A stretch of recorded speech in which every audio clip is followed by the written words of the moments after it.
ونستعينه ونستغفره ونؤمن به ونتوكل عليه ونعوذ بالله من شرور أنفسنا ومن سيئات أعمالنا من يهده الله فلا مضل له ومن يضلل فلا هادي له وأشهد أن لا إله إلا الله وحده لا شريك له وأشهد أن محمدا عبده ورسوله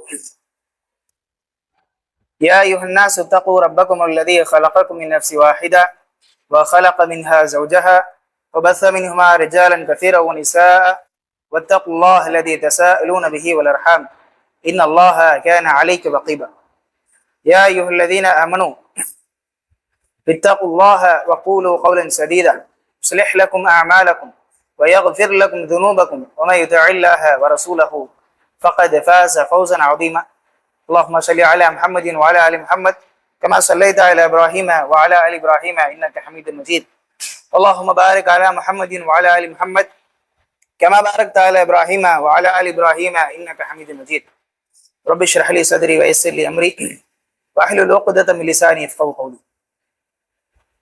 நமக்கினிய தாய்மார்களே, சகோதரிகளே, அல்லாஹ்வுடைய மகத்தான கிருபையினால இந்த வாராந்திர பயான் நிகழ்ச்சியை நம்ம எல்லாம் ஒன்று கொள்ளிருக்கிறோம். அல்லாஹ்வுடைய மார்க்கத்தை கத்துக்கணும்ன்ற உயர்ந்த நோக்கத்துல இவ்வளவு தூரம் பயணப்பட்டு நீங்க வந்திருக்கிறீங்க. அல்லாஹ் சுப்ஹானஹு வ தஆலா உங்களுக்கான பரிபூர்ணமாக கூலிய தருவாங்க. ஏற்கனவே நம்ம சொன்ன மாதிரி அஸ்மா பின்த் அபிபக்கர் சித்திக் ரலியல்லாஹு அன்ஹா அவருடைய வாழ்க்கை வரலாறுல இருந்து நமக்கு கற்றுக்கொள்ள வேண்டிய பாடங்கள் ஏராளம் இருக்குது. அதுல சிலவற்றை மட்டும் இன்ஷா அல்லாஹ் இந்த சுருக்கமான நேரத்துல நான் உங்களுக்கு மத்தியில பகிர்ந்துக்கலாம்னு நினைக்கிறேன். அஸ்மா பின்த் அபிபக்கர் சித்திக் ரலியல்லாஹு அன்ஹா யார் இவங்க? இவர்களை பொறுத்தளவுல எல்லா வகையிலும் சிறப்பு பெற்ற ஒரு சஹாபியா சொல்லுவாங்க. ஜமாத் மஜ்த அத்ராஃபியா குல்லிஹா, அவர்கள் எல்லா புறத்திலையும் இவர்களுக்கான சிறப்பை உறுதி செய்த ஒரு சஹாபி. ஒரு குடும்ப பாரம்பரியமே ஒரு சிறப்புக்குரிய ஒரு பாரம்பரியம். முதலாவது இவருடைய தந்தை யாரு? அபூபக்கர் சித்திக் ரலியல்லாஹு அன்ஹு, ரசூலுல்லாஹி ஸல்லல்லாஹு அலைஹி வஸல்லம் உடைய நெருங்கிய தோழர். சொர்க்கத்தில் அல்லாஹ்வுடைய தூதருக்கு பிறகு உள்ள நுழையக்கூடிய ஆள் யாரு? அபூபக்கர் தான். இவருடைய தந்தை அபூபக்கர் சித்திக் ரலியல்லாஹுடைய தந்தை, அவங்க பேர் என்ன? அபூபக்கர் பேரு தெரியாது, அபூபக்கர் பேர் கூட தெரியாது. அபூபக்கர் என்பது அவருடைய புனை பெயர் தான். அபூபக்கர் சித்திக் ரலியல்லாஹு அன்ஹு அவருடைய உண்மையான பேர் என்ன? அப்துல்லா. அவருடைய பேர் என்னது? அப்துல்லா. அபூபக்கர் அப்படின்னு சொல்லி என்ன பண்ணாரு? பிரபலம் ஆயிட்டார். பக்கர் அப்படின்னு சொன்னா அரபியில பக்கர் அப்படின்றது ஒரு துடிப்பா இருக்கக்கூடிய ஒட்டகத்துக்கு சொல்லுவாங்க. ரசூல் அதாவது அபூபக்கர் சித்திக் ரலியல்லாஹு அன்ஹு சின்ன வயசுல இருந்து ரொம்ப துடிப்பா இருப்பாங்க. எதா இருந்தாலும் ரொம்ப சுறுசுறுப்பா செய்வாங்களாம். அதனாலே அவங்களுக்கு அபூபக்கர் அப்படின்னு சொல்லி பேர் வச்சாங்க. அதாவது அந்த துடிப்பா ஓடக்கூடிய ஒட்டகத்துக்கு தந்தை அப்படின்னு சொல்லி பேர் வச்சிருக்கிறாங்க. அது ஒரு பட்ட பெயர் மாதிரி, அது சிறப்பு பெயர் அவருக்கு. இப்ப அவருடைய தந்தை பேர் என்ன? அபு குஹாஃபா. அவருடைய தந்தை பேர் என்னது? அபு குஹாஃபா. அவருடைய உண்மையான பெயர் உஸ்மான். இவரே யாருதான்? இவரும் ஒரு சஹாபி. அஸ்மா ரலியல்லாஹு அன்ஹாவுடைய கணவர். அவருடைய கணவர் யாரு? ஜுபைர் இப்னுல் அவ்வாம். ஜுபைர் இப்னுல் அவ்வாம் அல்லாஹ்வுடைய தூதர் ஸல்லல்லாஹு அலைஹி வஸல்லம் அவர்களுடைய சீடர் என்று வர்ணிக்கப்பட்டவர். எல்லா நபிக்கும் ஒரு சீடர் இருப்பாரு, நெருங்கிய தோழர் இருப்பாரு. என்னுடைய சீடர் ஜுபைர் இப்னு அவ்வாம் அப்படின்னு சொன்னாங்க. அதே மாதிரி அஸ்மா ரலியல்லாஹு அன்ஹாவுடைய பிள்ளைகள், முதலாவது பிள்ளை அப்துல்லா இப்னு ஜுபைர். இவரே யார்தான்? இவரும் ஒரு சஹாபி. அதே மாதிரி அஸ்மா ரலியல்லாஹு அன்ஹாவுடைய சகோதர சகோதரிகள். அஸ்மா ரலியல்லாஹு அன்ஹாவுடைய சகோதரி ஆயிஷா ரலியல்லாஹு அன்ஹா ரசூலுல்லாஹி ஸல்லல்லாஹு அலைஹி வஸல்லம் உடைய நேசத்துக்கு பாத்திரமானாங்க, பிடித்த மனைவி. அதனால இவருடைய சகோதரர் அப்துல் ரஹ்மான், அவரே யார்தான்? சாபி. அதாவது சஹாபாக்களை நீங்க எடுத்து பாத்தீங்கன்னு சொன்னா, ஒண்ணு தந்தை காஃபிரா இருப்பாரு, மகன் இஸ்லாத்தை ஏற்றிருப்பாங்க. மகன் அதாவது தந்தை இஸ்லாத்தை ஏற்றிருப்பாரு, மகன் என்ன பண்ணிருப்பாரு? காஃபிரா இருப்பார். கணவன் மனைவி இருவரில் ஒருவர் இஸ்லாத்தை ஏற்றிருப்பாங்க, ஒருவர் ஏற்றிருக்க மாட்டாங்க. இப்படி கிட்டத்தட்ட 4 தலைமுறையாக தாத்தா, தந்தை, அவங்க, அவருடைய பிள்ளைகள் அப்படின்னு சொல்லி 4 தலைமுறையாக ரசூலுல்லாஹை சந்தித்து அவரிடத்துல பாடம் கற்றுக்கொண்டு அவருடைய பயிற்சி பாசறையில வளர்ந்த ஒரே குடும்பம் அப்படின்னு சொன்னா இந்த அஸ்மா ரலியல்லாஹு அன்ஹாவுடைய குடும்பம் தான். இவர்களுடைய குடும்பத்துக்குன்னே தனி சிறப்பு இருக்கு. இவர்கள் ஏதோ ஒரு 3ஆம் கட்ட சஹாபாக்கள் அப்படின்னு சொல்ல முடியாது. எல்லாமே ரசூலுல்லாஹ்வுடைய நெருங்கிய தொடர்புல இருக்கிறோம். முழுக்க முழுக்க ரசூலுல்லாஹ்வுடைய நெருங்கிய தொடர்பு. ஒவ்வொருத்தருக்கும் ஒவ்வொரு சிறப்பு. அபூபக்கர் ரசூலுல்லாஹ் என்ன பண்ணாங்க? சித்தியக்குன்னு சொன்னாங்க. ஆயிஷா ரசூலுல்லாஹி ஸல்லல்லாஹு அலைஹி வஸல்லம் அவங்க உம்முல் முஃமினீன், முஃமின்ல இருக்கக்கூடிய எல்லா முஃமினுடைய தாயார் அவங்க. இவருடைய கணவர் அவர் ரசூலுல்லாஹ்வுடைய சீடர். இவருடைய பிள்ளை அப்துல்லா இப்னு சுபைர் அவங்களே யாருதான் வருங்காலத்துல மிகப்பெரிய ஒரு சாம்ராஜ்யத்துக்கு சொந்தக்காரர். ரசூலுல்லாஹி ஸல்லல்லாஹு அலைஹி வஸல்லம் உடைய எச்சி தான் அவருடைய வாயில முதல் உணவாக போச்சு.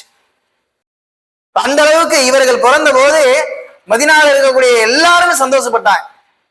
அவ்வளவு பெரிய வரலாற்று சிறப்பு மிக்க ஒரு குழந்தையாக அந்த குழந்தை உருவெடுத்துச்சு. ஆரம்ப அதெல்லாம் இன்ஷால்லா என்ன பண்றோம், நேரம் தான் நம்ம தொடர்ச்சியா சொல்லுவோம். அப்படி இவருடைய சுற்றுப்புறத்தை நீங்க எடுத்து பாத்தீங்கன்னு சொன்னாலும் அவ்வளவு சிறப்பு மிக்க நபித்தோழியராக இருந்தார்கள் இவர்கள். அஸ்மா பின்த் அபூபக்கர் சித்திக் ரலியல்லாஹு அன்ஹா, இவர்களுக்கு ஆயிஷா ரலியல்லாஹு அன்ஹாக்கும் கிட்டத்தட்ட ஒரு 10 வருட இடைவேளை அப்படின்னு சொல்லப்படுது. 10 வருட இடைவேளைக்கு இவர்கள் என்ன பண்ணியிருக்காங்க, அஸ்மா ரலியல்லாஹு அன்ஹா பிறந்திருக்கிறாங்க. அபூபக்கர் சித்திக் ரலியல்லாஹு அன்ஹு அவர்கள் ஆரம்பத்துல இஸ்லாத்தை ஏத்துக்கிட்டாங்க. முதலா இஸ்லாத்தை ஏத்துக்கிட்டது யாரு? அபூபக்கர் சித்திக். அஸ்மா ரலியல்லாஹு அன்ஹா 17ஆவதாக இஸ்லாத்தை ஏற்றுக்கொண்ட நபராக சொல்லப்படுது. 17ஆவதாக என்ன இருக்காங்க இஸ்லாத்தை. அப்ப ஆரம்ப கட்டத்தில் இஸ்லாத்தை ஏற்றிருக்கிறாங்க. அதே மாதிரிதான் சுபைர் இப்னு அவ்வாம் அவர்கள் என்ன பண்ணிருக்காங்க, ஸ்டார்டிங்ல இஸ்லாத்தை ஏத்துக்கிட்டாங்க. எந்த அளவுக்கு ஆரம்பம், அவருக்கு 12 அல்லது 16 வயசு இருக்கும்போது வாளை உருவிட்டு என்ன பண்றாங்க, சுபைர் இப்னு அவ்வாம் ரலியல்லாஹு அன்ஹு போய்கிட்டு இருக்காங்க. ரசூலுல்லாஹி ஸல்லல்லாஹு அலைஹி வஸல்லம் தடுத்து நிறுத்துறாங்க. எங்க போறீங்க அப்படின்னு கேட்கிறாங்க. அப்ப சுபைர் இப்னு அவ்வாம் சொல்றாங்க, அல்லாஹ்வுடைய தூதரே, உங்களை யாரோ கேவலமா பேசிட்டானவன், உங்களை நோவினை செய்த அவனுடைய தலையை எடுக்காம நான் விட மாட்டேன், அதுதான் அந்த வாளை எடுத்துட்டு புறப்படுறேன் அப்படின்னு சொல்லும்போது ரசூலுல்லாஹி ஸல்லல்லாஹு அலைஹி வஸல்லம் அவர்கள் பண்ணாங்க, கடவாய்ப்பர்கள் தெரிய அளவுக்கு சிரித்தார்கள். அவர்களுக்காகவும் அவருடைய வாளுக்காகவும் துவா செய்தார்கள் அப்படின்ற செய்தி நம்ம கேள்விப்படுறோம். ஆரம்ப கட்டத்தில் இவருடைய தந்தையாக இருந்தாலும் சரி, இவர்களாக இருந்தாலும் சரி, இவருடைய கணவராக இருந்தாலும் யாரா இருந்தாலும் என்ன பண்ணியிருக்காங்க, ஆரம்ப கட்டத்தில் இஸ்லாத்தை ஏற்றுக்கொண்ட சஹாபிய பெருமக்கள் இவர்கள். இப்ப இவர்களுடைய வரலாற்றினுடைய ஆரம்பத்தை நம்ம பார்த்தோம் சொன்னா ஜாகிர காலத்து எப்படி இருந்தாங்கன்னு தெரியல. ஆனா இஸ்லாம் வந்ததுக்கு பிறகு இந்த குடும்பத்தினுடைய அர்ப்பணிப்பு இருக்குதே, சுப்ஹானல்லாஹ், ஒவ்வொரு முஃமினான ஆணுக்கும் பெண்ணுக்குமான எடுத்துக்காட்டு. இந்த ஒரு பெண்மணி மட்டுமே இருக்கக்கூடிய ஆண்களிடத்துல இருக்கக்கூடிய அற்புதமான குணங்களையும் பெண்களிடத்துல ரொம்ப அரிதாகவே காணப்படுகின்ற அந்த அற்புதமான குணங்களையும் உள்ளடக்கி வச்சிருந்த ஒரு சஹாபியா, ஒரு நபித்தோழியர். ஏன்னா பெரும்பாலும் பெண்களாக இருக்கக்கூடியவங்களுக்கு யதார்த்தமே அவர்கள் புத்திசாலியா இருந்தாங்கன்னு சொன்னா அழகு இருக்காது, அழகா இருந்தாங்கன்னு சொன்னா புத்திசாலியா இருக்க மாட்டாங்க, அல்லது பொறுமையோடு இருக்க மாட்டாங்க, சகிப்புத்தன்மையோடு இருக்க மாட்டாங்க, கோவப்பட்டுருவாங்க.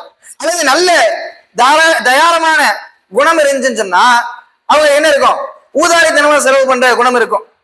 இவர்கள் அப்படியும் இல்லாம இப்படியும் இல்லாம எல்லாத்திலையும் நடுநிலையாக இருந்திருக்கிறார்கள் அப்படின்றது இவருடைய வரலாறு பார்த்தா நமக்கு தெரியுது. எப்படி எந்த அளவுக்கு அப்படின்னு சொன்னா இவருடைய ஆரம்ப கட்டம்.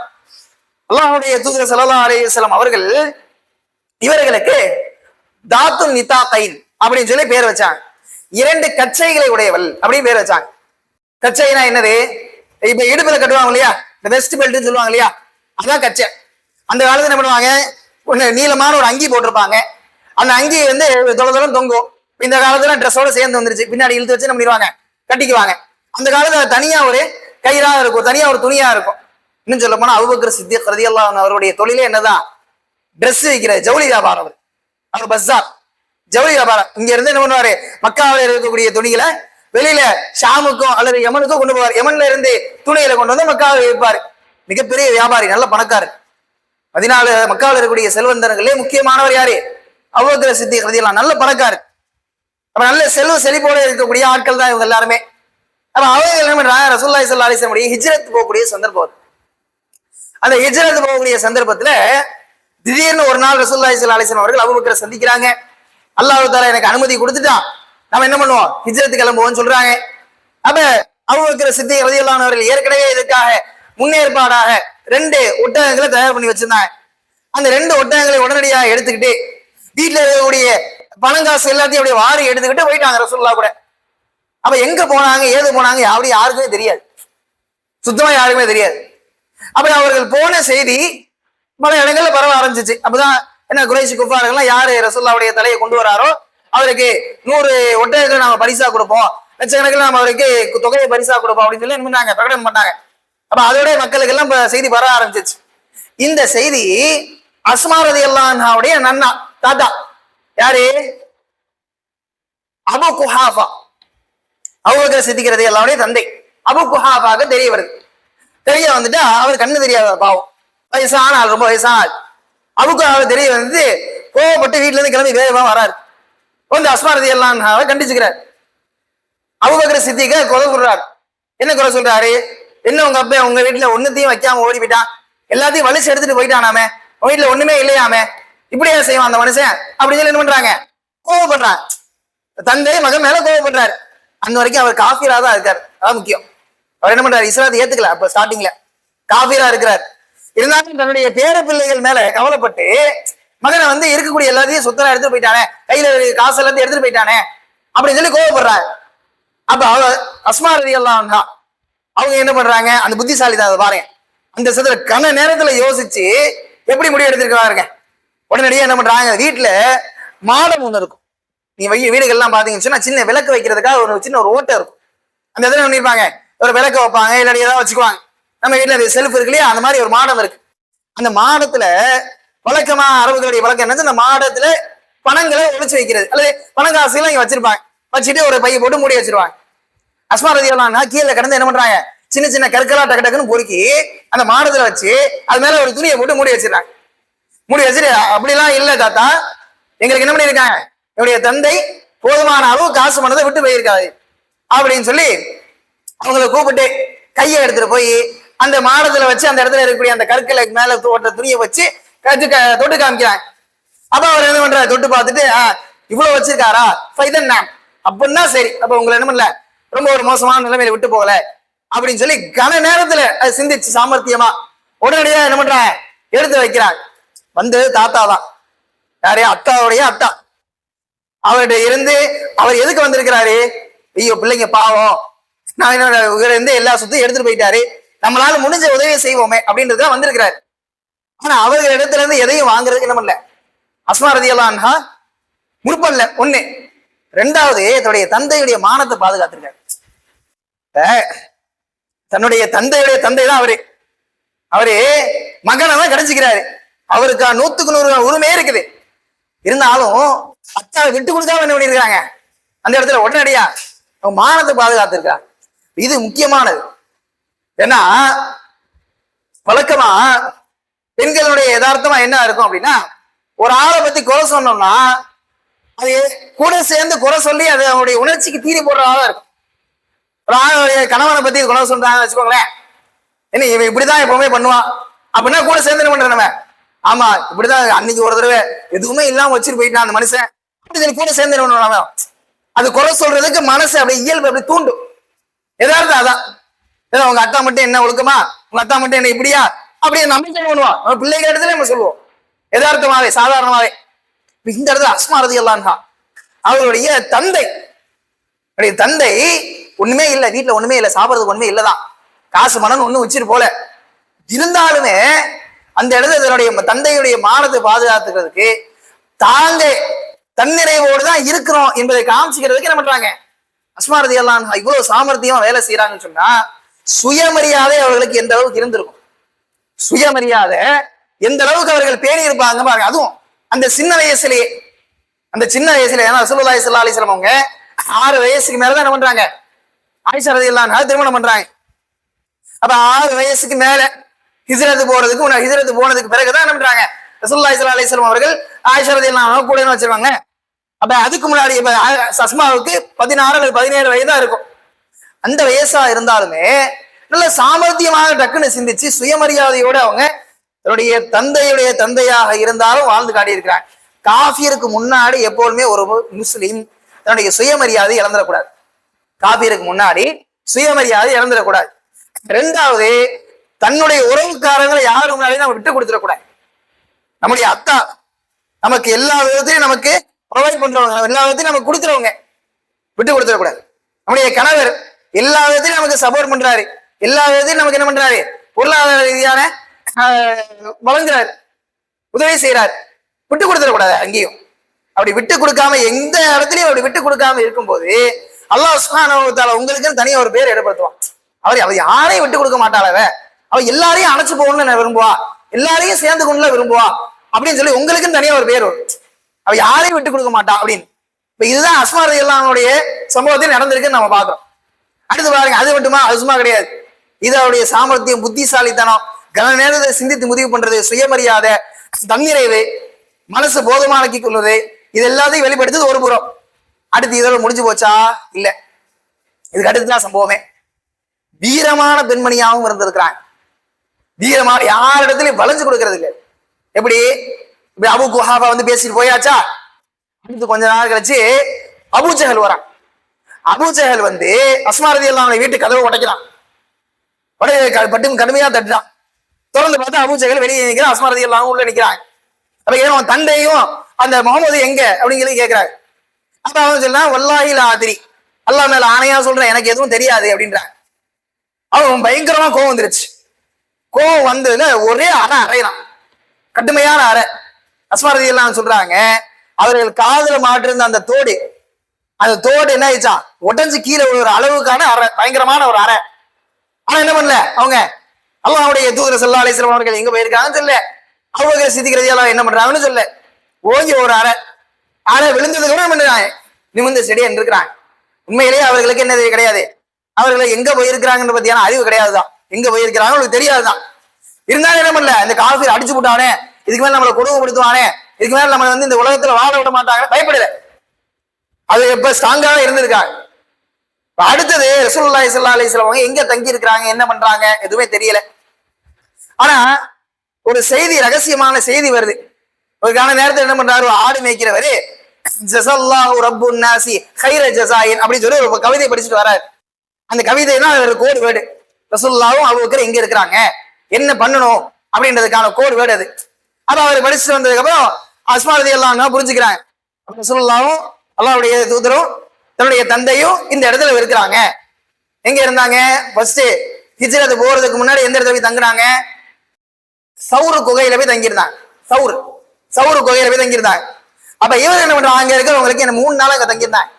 சாப்பாடு செஞ்சு கொடுக்கணும், யாருக்கும் தெரியவும் சாப்பாடு செஞ்சு கொடுக்கணும். அப்ப அஸ்மா ரலியல்லாஹு என்ன பண்றாங்கன்னா, சாப்பாட ரொட்டி செஞ்சுட்டாங்க. குடிக்கிறதுக்கு ஒரு தோல் பாத்திரம், என்ன பண்ணுவாங்க, ஆட்டினுடைய தோல் எடுத்து அதை பதனிட்டு அதை ஒரு விதமாக தச்சு முழுமையா தண்ணி நீக்காத அளவுக்கு தோல் பாத்திரம் செஞ்சு அதை மேல பண்ணுவாங்க, வாய் பகுதியை மட்டும் கட்டி வச்சுக்குவாங்க. இப்ப வாட்டர் பாட்டில மூடி போடுறோம் இல்லையா, அது மாதிரி வாய் பகுதி மட்டும் கட்டி வச்சுக்குவாங்க. இப்படி வீட்டுல இருக்கக்கூடிய பாத்திரத்தை எடுத்துட்டு, பாத்திரம்ன்றது அவங்களுக்கு என்னதான், தோல் தான், தோல் பாத்திரத்தை தண்ணியை நிரப்பிட்டாங்க. அந்த ரொட்டி எல்லாம் சுட்டு வச்சாச்சு. இப்ப அதை தூக்கி கட்டணுமே, கட்டி கொடுக்கறதுக்கு அவங்க வீட்டுல கயிறு இல்லை, கட்டி கொடுக்கறதுக்கு அவங்க வீட்டுல கயிறு இல்லை. அங்கே அஸ்மா ரலியல்லாஹு புத்திசாலித்தனத்தை பாருங்க, கயிறு எல்லாரும் கொண்டு, ஐயோ கயிறு இல்லையே, சரி இப்படியே வச்சு கொண்டு போ அப்படின்னு நாம இப்படியே குடிச்சிருவோம். அஸ்மா ரலியல்லாஹு உடனடியாக அதோடைய இடுப்பு கட்சி அவுக்குறாங்க, அவுத்து அது ரெண்டா கிழிக்கிறாங்க. கிழிச்சு ஒரு இதை என்ன பண்றாங்க, கட்டிக்கிறாங்க. அது கொஞ்சம் என்ன பெருசா இருக்கும் இடுப்பு கச்சைன்றது என்னது, இப்ப வந்து சின்னதா ஒரு மெலிசா ஒரு கை மாதிரி கொடுக்குறாங்க. அப்ப அங்க கொஞ்சம் வந்து நல்ல மொத்தமான துணி, அது ஏன்னா அது என்ன வேஸ்ட் பெல்ட், அது மொத்தமான துணி தான். அது என்ன பண்றாங்க, ரெண்டா கிழிச்சு ஒரு இதை அவங்களுடைய இடுப்புல கட்டிக்கிறாங்க. இன்னொரு இதை என்ன பண்றாங்க, பாதையா கிழிச்சு ஒரு இதை அந்த சாப்பாட்டு இதுல பையிலையும், இன்னொரு இதை அந்த தோல் பாத்திரத்தினுடைய வாயிலையும் கட்டி விடுறாங்க, கீழே சிந்தாம இருக்குது. கட்டி ரசூலுல்லாஹி ஸல்லல்லாஹு அலைஹி வஸல்லம் கொடுக்குறாங்க. அப்பதான் அல்லாஹ்வுடைய தூதர் ஸல்லல்லாஹு அலைஹி வஸல்லம் அவருடைய சாமர்த்தியத்தை பார்த்து என்ன பண்றாங்க, தாத்து நித்தாகைன், 2 கச்சைகளுடையவள் அப்படின்னு சொல்லி அல்லாஹ்வுடைய தூதர் ஸல்லல்லாஹு அலைஹி வஸல்லம் அவங்க அவங்களை புகழ்றாங்கன்னு பார்த்தோம். இந்த இப்படி செஞ்சு இல்லையா, இதுக்கு பதிலா அல்லாஹ் தஆலா உனக்கு தங்கத்தினாலான ஒரு கச்சையை கொடுப்பான் சுருக்கத்துல அப்படின்னு சொல்றாங்க. அப்ப அஸ்மா ரலியல்லாஹு அன்ஹாவுக்கு அல்லாஹ்வுடைய தூதர் அந்த இடத்துல என்ன பண்றாங்க, நற்செய்தி சொல்றாங்க. உடனடியா சாமர்த்தியமா சிந்தித்து பாக்குறது, எல்லா இடத்துலயும் அது வராது. அழகா இருந்தாலும் அஸ்மா ரலியல்லாஹு அன்ஹா தான், சாமர்த்தியம் சிந்திக்கிறாங்க அவங்கதான். சின்ன வயசுல என்ன ஆயிருது, அவங்களுக்கு கல்யாணம் ஆயிரும். யாரு கூட கல்யாணம் பண்றாங்க, ஜுபைர் இப்னு அவ்வாம் ரலியல்லாஹு அன்ஹு கூட அவர்களுக்கு கல்யாணம் நடந்தது. ஜுபைர் இப்னு அவ்வாம் அப்ப அந்த சந்தர்ப்பத்துல முர்மில் பயங்கர ஏழை அவர். அவர்கிட்ட ஒண்ணுமே கிடையாது. போர்க்களத்துக்கு எடுத்துட்டு போறதுக்கு ஒரு வாள் இருக்கு. ரசூலுல்லாஹ் துஆ செஞ்சு அந்த வாள் இருக்கு. அது போச்சுன்னு சொன்னா ஒரு குதிரை ஒண்ணு இருக்குது. அஸ்மா ரலியல்லாஹு அன்ஹாவுடைய வேலை. அவங்க சொல்றாங்க, அவங்களே சொல்றாங்க, வேற நான் ஜுபைர ஒண்ணுமே இல்லாத நிலைமையில தான் கல்யாணம் பண்ணேன். ஒண்ணும் கிடையாது, கடன் பணம் காசு கிடையாது, சொத்து சோகம் கிடையாது, வீட்டுக்கு போய் அவர் என்ன பண்ண முடியாது, சொத்து எடுத்துட்டு வர முடியாது. ஏன்னா அவர் இஸ்லாத்தை ஏத்துக்கிட்டாரு. பரம ஏழை, சரியான ஏழை அவர். அந்த சந்தர்ப்பத்துல அஸ்மா ரலியல்லாஹு அன்ஹா பண்ணிடுறாங்க. மனம் முடிச்சிருந்தாலுமே ஒரு நாளும் அவர்கள் அதை குறப்பட்டு சொன்ன மாதிரி தெரியல. அவங்க தான் இந்த சம்பவத்தை சொல்றது. நான் என்ன பண்ணுவேன், சுபைர் ரலியல்லாஹு அன்ஹுவை அவர்கள் ஒண்ணுமே இல்லாதப்பதான் நான் திருமணம் முடிச்சேன். அவருக்கு இருந்ததுன்னு சொன்னா ஃபர்சுனி கத்தனாக ஒரே ஒரு குதிரை மட்டும் அவர்கிட்ட இருந்துச்சு. குதிரையை மட்டும் வச்சிருந்தாரு. இவருடைய வேலை என்ன அப்படின்னா, இந்த குதிரையே பராமரிக்கிறது. முதலாவது குதிரையை வந்து குளிப்பாட்டுறதா இருந்தாலும் சரி, அதனுடைய தொழுவத்தை கூட்டி விடுறதா இருந்தாலும் சரி, பண்ணி நிமிந்துரும். குதிரையை சாணி போட்டிருக்குது, அந்த சாணி என்ன பண்ணும், அது அல்லணும், இது பண்ணணும். அடுத்து அதுக்கு குடிக்கக்கூடிய அந்த கொள்ளு அது என்ன பண்ணணும்னா அரைக்கணும். அதை முதலாவது அந்த கொள்ளை எடுத்துட்டு போகணும். அடுத்து அதை போட்டு அரைக்கணும். அரைச்சு அதுக்கு பிறகுதான் என்ன பண்ணணும், அந்த கொள்ளைக்கு அந்த குதிரைக்கு அதை கொடுக்க முடியும். அடுத்தது வீட்டில் இருக்கக்கூடிய வேலைகள், அவருடைய துணியை துவைக்கிறா இருந்தாலும், கணவனுடைய துணியை துவைக்கிறா இருந்தாலும் அவங்க தான் பார்க்கணும். வீட்டை கூட்டி போயிருக்கிறா இருந்தாலும் அவங்க தான் பார்க்கணும். வாசலை கூட்டி போயிருக்கிறா இருந்தாலும் அவங்க தான் பார்க்கணும். இப்படி வீட்டில் இருக்கக்கூடிய வேலைகள் எல்லாத்தையும் அவங்க தான் பார்க்கறாங்க. எந்த அளவுக்கு அஸ்மா ரலியல்லாஹு சொல்றாங்க, அல்லாஹ்வுடைய தூதர் ஸல்லல்லாஹு அலைஹி வஸல்லம் அவங்க ஹைபருடைய போர்க்களத்துக்கு பிறகு ரசூலுல்லாஹி ஸல்லல்லாஹு அலைஹி வஸல்லம் அவங்க போர்க்களத்துக்கு வந்து வெந்தது பிறகு அந்த மதீனாவுல இருந்து 3 ஃபர்சக் தூரத்துல ஒரு சின்ன ஒரு நிலத்தை கொடுக்குறாங்க. அந்த நிலத்துல நீங்க பண்ணுங்க, விவசாயம் பண்ணி போச்சுக்கோங்க அப்படின்னு சொல்லி கொடுக்குறாங்க. இப்ப இவங்க என்ன பண்ணணும்னா, இவங்களுடைய வேலை என்ன, ஏற்கனவே இவர்களுக்கு வேலை ஜாஸ்தி தான். இவங்க தான் என்ன பண்ணணும், மாவு அரைக்கணும், இவங்க தான் சமையல் செய்யணும், இவர்கள் சாப்பாடு செஞ்சு கொடுக்கணும். அடுத்தபடியா அந்த காலத்துல ஆட்டு பண்ணா வர மாதிரி கேஸ் எல்லாம் கிடையாது. என்னதான் பண்ணி ஆகணும், காட்டுக்குள்ள போய் விறகை வெட்டி எடுத்துட்டு வரணும். இருக்கிற முள் எல்லாத்தையும் என்ன பண்ணணும், வெட்டி எடுத்துட்டு வந்து போட்டாதான் சமைக்க முடியும். அந்த வேலையை யாருதான் செய்யணும், அஸ்மா ரலியல்லாஹு அன்ஹா செய்யணும். இப்ப எல்லா வேலை இந்த வேலையோடு சேர்ந்து அவங்க நிலத்தையும் ரசூலுல்லாஹி ஸல்லல்லாஹு அலைஹி வஸல்லம் கொடுத்திருந்தாங்களா, அது வந்து கிட்டத்தட்ட 3 ஃபர்சக் அப்படின்னு சொல்றாங்க. ஒரு ஃபர்சக் அப்படின்றது கிட்டத்தட்ட ஒரு தோராயமா ஒரு 8 கிலோமீட்டர் இருக்குன்னு வச்சுக்கோங்களேன். 3 ஃபர்சக் அப்படின்றது கிட்டத்தட்ட ஒரு 8 கிலோமீட்டர் இருக்கும். அவங்கள்ட்ட தனியா என்ன கிடையாது, வாகன வசதி எல்லாம் கிடையாது. டக்குன்னு போய் பைக்ல போய் ஸ்கூட்டில போய் டக்குன்னு போய் வந்துடலான்ற மாதிரிலாம் கிடையாது. இருந்தது ஒரே ஒரு குதிரை. அவரே குதிரை ஓட்டவும் தெரியாது. நடந்தே போகணும் அந்த இடத்துக்கு. நடந்தே போய் அந்த இடத்துல அந்த தோட்டத்தை எல்லாம் பண்ணணும், கீழே கிடக்கிற இலையெல்லாம் என்ன பண்ணணும், கூட்டி விடணும். இருக்கிற அந்த விறகு எல்லாத்தையும் அதை எடுத்துக்கணும். அது ஒரு முடிச்சா கட்டணும். கட்டிட்டு தலையில சுமந்துக்கிட்டு மறுபடியும் என்ன பண்ணணும், 8 கிலோமீட்டர் நடந்து வரும். இப்படி தினமும் போய் 8 கிலோமீட்டர் நடந்து போய் அங்க சுத்தம் பண்ணி விறகுலாம் எடுத்துட்டு திருப்பி 8 கிலோமீட்டர் நடந்து வந்து அப்புறம் மாவு அரைச்சு அப்புறம் ரொட்டி சுட்டு அப்புறம் தன்னுடைய கணவனை கவனிக்கணும். சாதாரண விஷயமா அது? ரொம்ப கஷ்டமான விஷயம் தான். இப்ப நம்மள்ட்ட வாஷிங் மிஷின் இருக்குது, துவைச்சு கொடுத்துரும். நம்மள்ட்ட வந்து கேஸ் இருக்குது, அடுப்பு இருக்குது, டப்புன்னு பத்த வச்சோம்னா என்ன ஆயிரும், உடனே பத்திக்கும். அப்புறம் நம்மள்ட்ட வந்து மிக்சி, கிரைண்டரு, அது இதுன்னு எல்லாம் இருக்குது. இருந்தாலும் என்னது, முதுகு வலி தாங்க முடியல, நிக்க முடியல, கால் வலிக்குது, வெக்கையில நிக்க முடியல, உடம்பெல்லாம் எரியுது. எதார்த்தம் நமக்கு. ஆனா அஸ்மா ரலியல்லாஹு அன்ஹாவுடைய வாழ்க்கையை பாருங்க, இதை விட பயங்கரமா இருந்துச்சு, மோசமா இருந்துச்சு. ஆனா என்ன பண்ணல, ஒரு தடவை அவங்க குறைப்பட்ட மாதிரி தெரியல, குறை சொன்ன மாதிரி தெரியல.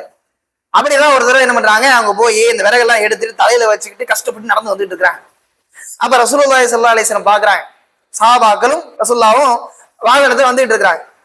அப்ப அல்லாஹ்வுடைய தூதர் அஸ்மா ரலியல்லாஹு அன்ஹாவுடைய கஷ்டத்தை பார்த்து என்ன பண்றாங்கன்னு சொன்னா, அவங்க அந்த ஒட்டகத்தை இறக்கி காட்டுறாங்க. இந்த ஒட்டகத்துல ஏறிக்கிறதுக்கு ரசூலுல்லாஹ் அந்த ஒட்டகத்தை வச்சு கூட்டு வர்றதுக்கு. ஒட்டகத்தை கீழே இறக்குன உடனே அஸ்மா ரலியல்லாஹு அன்ஹா வெக்கப்பட்டு நிக்கிறாங்க. ஏன் அப்படின்னா, உடனே இயற்கையாவே சாபிய பெண்மணிகளுக்கு இருந்த வெக்கம். ரெண்டாவது சுபைர் இப்னு அவ்வாம் பயங்கரமான ரோஷக்காரர். சுபைர் இப்னு அவ்வாம் சரியான கோபக்காரர், பயங்கரமான கோபக்காரர். இப்ப சுபைர் இப்னு அவ்வாம் வந்து இந்த மாதிரி சஹாபாக்கள் இருக்கிற இடத்துல ஒட்டகத்துல வர்றதை பார்த்தா பயங்கரமா கோவப்படுவாங்க அப்படின்னு சொல்லி ரொம்ப வெக்கப்பட்டு முடியாதுன்னு ரசூலுல்லாஹ் மூஞ்சிக்கு நேரம் சொல்ல முடியாம, அது ஏறுறேன் அப்படின்னு சொல்லி முன் வர முடியாம ரொம்ப ஒரு சங்கடமான ஒரு நிலைமைக்கு ஆளாயிர பார்த்து ரசூலுல்லாஹி ஸல்லல்லாஹு அலைஹி வஸல்லம் அவங்க புரிஞ்சுக்கிட்டாங்க. ஒட்டகத்தை கிளப்பிட்டு என்ன பண்றாங்க, ரசூலுல்லாஹும் போயிடுறாங்க. இந்த சம்பவத்தை வீட்டுக்கு வந்ததுக்கு அப்புறம் தன்னுடைய கணவர்கிட்ட சொல்றாங்க. அப்ப தன்னுடைய கணவர் சொல்றார், யாரு, சுபைர் ரலியல்லாஹு சொல்றாங்க,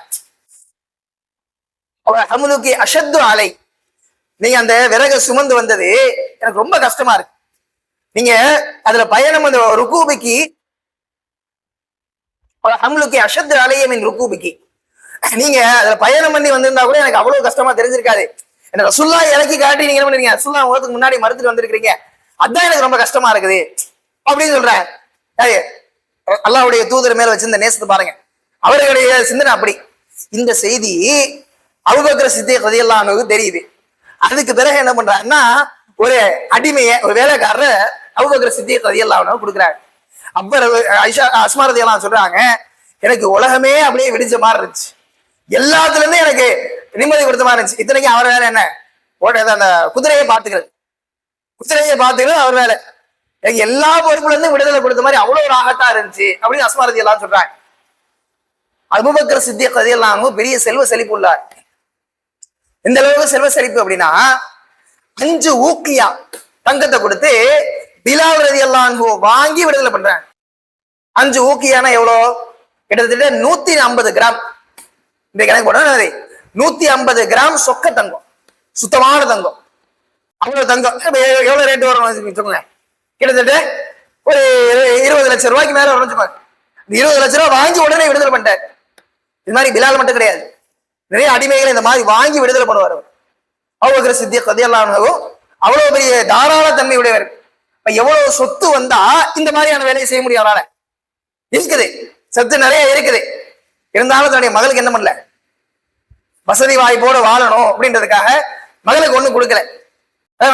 நம்ம இன்னைக்கு இருந்தா ஒரு பிள்ளைய கட்டி கொடுக்குறோம் அப்படின்னா சீதனன்ற பேர்ல அங்கு போய் வசதி வாய்ப்போட அந்த பிள்ளை வாழணும், ஒரு கஷ்டமும் வந்துடக்கூடாது, கவலையும் வந்துடக்கூடாது அப்படின்றதுக்காக இருக்கிற டிஷ்ல இருந்து, வாஷிங் மிஷின்ல இருந்து, கிரைண்டர்ல இருந்து, அது என்னென்ன தேவையோ தேவையில்லையோ எல்லாத்தையும் தூக்கி ஏத்து பிள்ளைக்கு, பிள்ளைக்கு நம்ம வந்து கல்யாணம் பண்ணலான்னு இருக்கிறோம், பிள்ளைக்கு செய்யணும், ஏதாவது உதவி செய்யுங்க, அடுத்தவங்கள்ட்ட போய் நம்ம ஒரு மாய் கொழிஞ்சு கூட கும்பிட்டு போட்டு நிக்கிறது.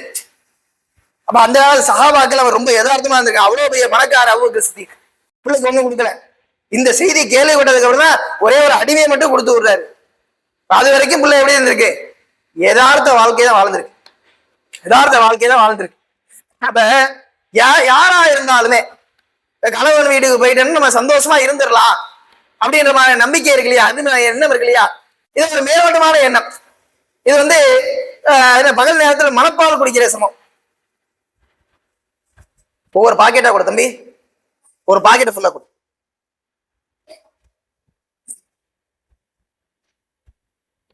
நடக்காது. வாழ்க்கை என்பது எப்பவுமே என்னதான், வாழ்க்கை என்பது எப்பவுமே கஷ்டங்கள் நிறைஞ்சதுதான். அது பொறுமையை சகிச்சுக்கிட்டு இருக்கிறவங்க சிறப்புக்குரியவர்கள். அதுவும் சுபைர் ரலியல்லாஹு அன்ஹுடைய கோபம் சொன்னேன். ஒரு முறை அப்படிதான் சுபைர் ரலியல்லாஹு அன்ஹு பயங்கரமா கோபம் வந்துருது, சரியான கோபம் வந்துருது. அந்த கோபத்துல அஸ்மா ரலியல்லாஹு போட்டு அடிக்கிறாங்க. அடிச்சானா பிள்ளை அப்துல்லா அப்படின்னு சொல்லி அஸ்மா ரலியல்லாஹு கத்துறாங்க. தாய் கூப்பிட்ட குரலை கேட்டு பயம் 10 அடிச்சுட்டு உள்ள வரான். அப்ப சுபைர் ரலியல்லாஹு அன்ஹு சொல்றாங்க, உம்முக்க தாலிக்கும் இதா தகல்த, நீ உள்ள நுழைஞ்சின்னா உங்க அம்மாவை தலா கூட்டுருவேன்றாங்க. அப்படியே என்றார் பையன். நீங்க வந்து அம்மாவை அடிக்கிறதுக்கு இது பண்றதுக்கு நீங்க சத்தியம் பண்றதுக்கு எங்க அம்மாவை ஒரு காரணமா வைக்கிறீங்களா அப்படின்னு சொல்லி பையன் கேட்கிறார். அப்புறம் என்ன பண்ண, சுபைர் ரலியல்லாஹு அன்ஹு பேச முடியல, பையன் பேசுனா அவர் விட்டுட்டு போயிடுறாங்க அப்படின்னு சம்பவம் வருது. சுபைர் ரலியல்லாஹு அன்ஹு பயங்கரமா கோபக்காரன். என்னதான் ஒரு ஆண் வந்து கோபக்காரனா இருந்தாலுமே சாமர்த்தியத்தினால அவர் வென்றலாம். ஏதாவது கோவப்படுறாரு, ரோசப்படுறாரு இருந்தாலும் சாமர்த்தியத்தினால வென்றலாம். அஸ்மா ரலியல்லாஹு அன்ஹா கேட்கவே தேவையில்லை, நல்ல புத்திசாலி. அதுக்கு உதாரணமா ஒரு சம்பவம். அஸ்மா ரலியல்லாஹு அன்ஹாவுடைய வீட்டு வாசல்ல ஒரு ஏழை வியாபாரி ஒரு ஆள் வராரு. வந்து சொல்றாரு, உங்க வீட்டு வாசல்ல நான் என்ன பண்ணிக்கிறேன், ஒரு தெருவோரமா ஒரு கடை போட்டுக்கிறேன், சும்மா ஒரு கடை, ஒரு துணியை விரிச்சு ஒரு சில பொருட்களை வச்சு வித்துக்கிறேன். நானு சுத்தி எல்லா இடத்துலயும் பார்த்தேன், இந்த இடம் தான் கொஞ்சம் நிழலா இருக்குது, நான் என்ன பண்றேன், இந்த இடத்துல ஒரு கடை போட்டுக்கிட்டுமா அப்படின்னு சொல்லி கேட்கிறேன். அப்ப அஸ்மா ரலியல்லாஹு அன்ஹா சொல்றாங்க, வீட்டுல ஆம்பளை இல்ல, ஆம்பளை வந்தா கேளுங்க, நான் இப்ப உங்களுக்கு அனுமதி கொடுத்தா என்னுடைய கணவர் என்ன பண்ணுவாரு, கோச்சுக்குவாரு, ஆம்பளை இருக்கும்போது வந்து கேளுங்க அப்படின்ற மாதிரி அஸ்மா ரலியல்லாஹு அன்ஹா சொல்லிட்டு இன்னொரு முக்கியமான விஷயத்த சொல்றேன். இப்படி நீங்க வந்து கேட்கும் போது நான் உங்களை திட்டுவேன், நீங்களாம் கடன் போடக்கூடாது சத்தம் போடுவேன். நீங்க என்ன பண்ணும்? அமைதியா இருக்கணும். அப்படி நான் திட்டுறது என்னுடைய கணவரை கேட்டுச்சுன்னா அவர் என்ன பண்ணுவார்? உங்களுக்கு வந்து அனுமதி கொடுப்பாரு அப்படின்ற மாதிரி முன்னாடி சொல்லி வச்சுட்டாங்க. அது மாதிரி போயிட்டாரு. அவங்க சொன்ன மாதிரி சுபைர் வீட்டுல இருக்கக்கூடிய நேரத்தில் வராங்க.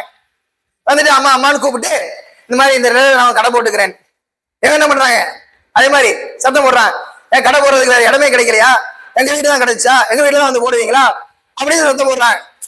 அப்ப உள்ள என்ன பண்றாங்க? வெளியே வர இல்ல வந்து என்ன எதுக்கு ஒரு ஏழை வியாபாரியை போட்டு திட்டிட்டு இருக்கேன்? அவரே பாவம் சின்ன கடை போட்டுக்கிறதுன்னு கேட்கிறாரு. அனுமதிச்சா என்ன, நீங்க இந்த ஓரமா போட்டுக்கோங்க அப்படின்னு சொல்லி என்ன பண்றாங்க?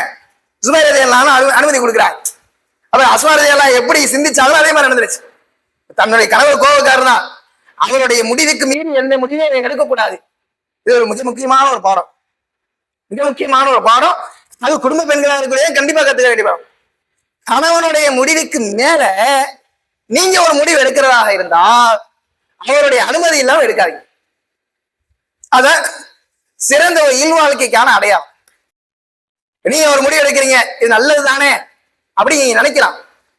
ஆனா அந்த இடத்துல கணவனுடைய அனுமதியை நீங்க முற்படுத்துறது இருக்கு இல்லையா, அது உங்க மேல ஒரு மரியாதை ஏற்படும். கண்டிப்பா உங்க மேல ஒரு மரியாதை ஏற்படும். அப்ப அஸ்மா ரலியல்லாஹு அன்ஹா அவங்க கொடுக்கணும்னு தான் ஆசை. ஆனா கணவனை மீறி என்ன பண்ணிடக்கூடாது, கொடுத்துடக்கூடாது. ரெண்டாவது, இவர் வந்து கேட்டு இவர் கோபக்காரர் மறுத்துட்டாருன்னா அப்ப அதையும் சமாளிக்கணும், நல்லதும் நடக்கணும். ஆனா அவருடைய விருப்பத்தின் பேரா நடக்கும். எப்படி பண்றது யோசிச்சிருக்காங்க பாருங்க, எவ்வளவு அருமையா சிந்திச்சிருக்காங்க பாருங்க. இப்ப அஸ்மா ரலியல்லாஹு அன்ஹாவுடைய இந்த வாழ்க்கை ஒவ்வொரு கட்டத்தையும் எடுத்து பார்க்கும்போது அவங்க பிள்ளை பத்ததாக இருந்தாலும் சரி, கடைசியில் இறுதியில அவங்களுடைய பிள்ளை அப்துல்லா இப்னு சுபைர் அவங்களுடைய மரணத்துக்கு முன்னாடி தாய் இடத்துல வந்து பேசுறாங்க. தாய் இடத்துல வந்து பேசுமா, தாய் வீர தாய் அவங்களுக்கு சொல்லக்கூடிய உபதேசம் அஸ்மா ரலியல்லாஹு அன்ஹாவுடைய தயால குணம். அவங்க வாரி வாரி வழங்குறாங்க. எந்த அளவுக்கு வாரி வாரி வழங்குவாங்க? அதாவது உருவத்து பின் சுபைர், உருவத்து பின் சுபைர் யாரு? அஸ்மா ரலியல்லாஹு அன்ஹாவுடைய பையன் தான் வரும். அந்த குடும்பம் உருவத்து பின் சுபைர் மாதிரி ரசூலுல்லாஹி ஸல்லல்லாஹு அலைஹி வஸல்லம் ஹதீஸை, அந்த அந்தரங்கமான ஹதீஸை அறிவிச்ச வேற யாரும் கிடையாது. ஏன்னா ஆயிஷா ரலியல்லாஹு அன்ஹா நேரடியா தன்னுடைய பிள்ளையை கொண்டு வச்சிருந்தாங்க உருவத்து பின் சுபைர். ஏன்னா தன்னுடைய அக்கா பிள்ளை இல்லையா, தாம் பிள்ளை மாதிரி வச்சிருந்தாங்க. உருவத்து பின் சுபைர் ரலியல்லாஹு அன்ஹு அவங்க சொல்லி காமிக்கிறாங்க, உலகத்திலேயே ரெண்டு பெண்களை போன்று வேற யாரும் தயார குணம் படைத்ததாக நான் பார்க்கவே இல்லைன்றாங்க. அது ஆண்களாக இருந்தாலும் சரி, பெண்களாக இருந்தாலும் சரி, இவ்வளவு தயார குணம் படைத்ததாக நான் பார்த்தல. யார் யாரு? ஹாலி வ உம்மி, என்னுடைய சின்னம்மாவும் என்னுடைய அம்மாவும். என்னுடைய சின்னம்மா என்ன பண்ணுவாங்க, ரெண்டு பேரையும் வித்தியாசமா தான் தர்மம் பண்ணுவாங்க. சின்னம்மா என்ன பண்ணுவாங்கன்னா ஒரு குறிப்பிட்ட அளவு சேர்த்து வைப்பாங்க, கொஞ்சம் கொஞ்சமா கொஞ்சம் கொஞ்சமா சேர்த்து வச்சு தேவைப்படுறவங்களுக்கு பிரிச்சு பிரிச்சு கொடுத்துருவாங்க. இது இவங்களுடைய தர்மம். யாருடைய தர்மம்? சின்னம்மானா யாரு? ஆயிஷா ரலியல்லாஹு அன்ஹா. தாய், என்னுடைய தாய் என்ன பண்ண மாட்டாங்க, நாளைக்கு வரைக்கும் ஒரு பொருளை தள்ளி போட மாட்டாங்க. கைக்கு வந்த உடனே கொடுத்துருவாங்க, கைக்கு வந்த உடனே கொடுத்துருவாங்க. இது அஸ்மா ரலியல்லாஹு அன்ஹாவுடைய பழக்கம். அதனாலே அல்லாஹ் சுப்ஹானஹு வ தஆலா இந்த குடும்பத்தை இருக்க குடும்பங்கள்லயே பணக்கார குடும்பமாக்கலாம். சுபைர் இப்னு அவ்வாம் ரலியல்லாஹு அன்ஹுடைய குடும்பம் தான் கோடிக்கணக்கான சொத்து வச்சிருந்த குடும்பம். சஹாபாக்களே ரொம்ப சொற்பமானவர்கள் கோடிக்கணக்கான சொத்து வச்சிருந்தாங்க. அதுல ஒருத்தர் யாரு? சுபைர் இப்னு அவ்வாமும் அவருடைய குடும்பத்தார். என்னதான் பணக்காரனா இருந்தாலும் அந்த பணம் வந்துச்சுன்ற செருக்கு, செல்வ செருக்குன்னு சொல்லுவாங்க இல்லையா, அது இவன்கிட்ட கிடையாது. யதார்த்தமா அவங்க என்ன பண்ணாங்க, வாரி வாரி வாரி அடுத்த நாள் வரைக்கும் சேமிச்சு வைக்க மாட்டாங்க அப்படின்னு சொல்லி தன்னுடைய தாயை பார்த்து பிள்ளை சொல்றாரு அப்படின்னு சொன்னா எவ்வளவு அவர் கொடுத்திருக்கணும். மறைமுகமாகவும் சரி வெளிப்படையாகவும் சரி நிறைய கொடுத்திருக்கிறாங்க அஸ்மா ரலியல்லாஹு அன்ஹா. அப்ப அவர்களுடைய வாழ்க்கை என்பது மிகப்பெரிய ஒரு எடுத்துக்காட்டு. யாரெல்லாம் வந்து நல்ல விதத்துல இந்த உலகத்துல வாழணும், நல்ல குடும்ப வாழ்க்கையை அமைச்சுக்கணும் அப்படின்னு சொல்லி விரும்புறாங்களோ சஹாபிய பெண்மணிகளுடைய வாழ்க்கை வரலாறு படிக்கலாம்.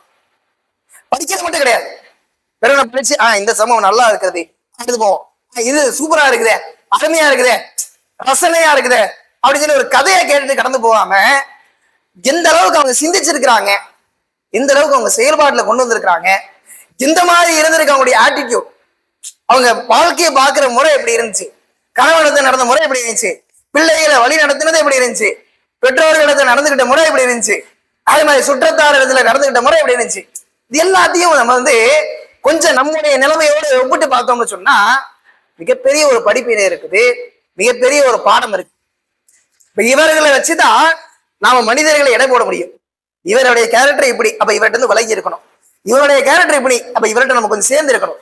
இவருடைய கேரக்டர் இப்படி, இவர்கிட்ட என்னன்னு வச்சுக்கணும் அப்படின்னு சொல்லி மனிதர்களை எடை போடுறது இருக்கு இல்லையா.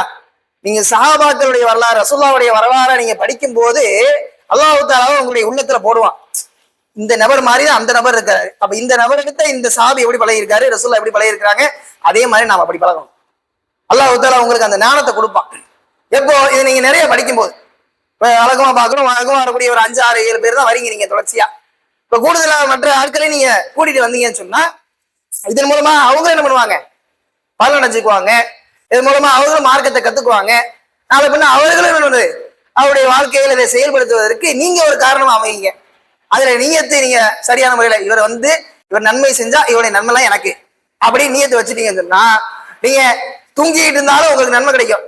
அவர் துவா செஞ்சுட்டு இருந்தாருன்னா, அவர் அதை செயல்படுத்திட்டு இருந்தாருன்னா, அதனால அதுக்கு என்ன பண்ணுங்க, அடுத்தவங்களையும் உங்களால முடிஞ்ச அளவுக்கு ஏதாவது வீட்டு ஃபங்க்ஷன்னா போன் அடிச்சு கூப்பிடுறீங்க இல்லையா, ஏதாவது ஒரு தேவைன்னா நம்ம போன் அடிச்சு கேட்கிறோம் இல்லையா, மாதிரி இது வாங்க அப்படின்னு சொல்லி ஒரு அழைப்பு பண்ணி செய்யுங்க. இன்ஷா அல்லாஹ் மற்ற மக்கள் வரும்போது அது அவர்களுக்கும் ஒரு பலனாக இருக்கும். இன்ஷா அல்லாஹ் இதோட முடிச்சுக்கோம். சுப்ஹானக்கல்லாஹு வ பிஹம்திக அஷ்ஹது அல்லா இலாஹா இல்லா அன்த அஸ்தக்ஃபிருக வ அத்தூபு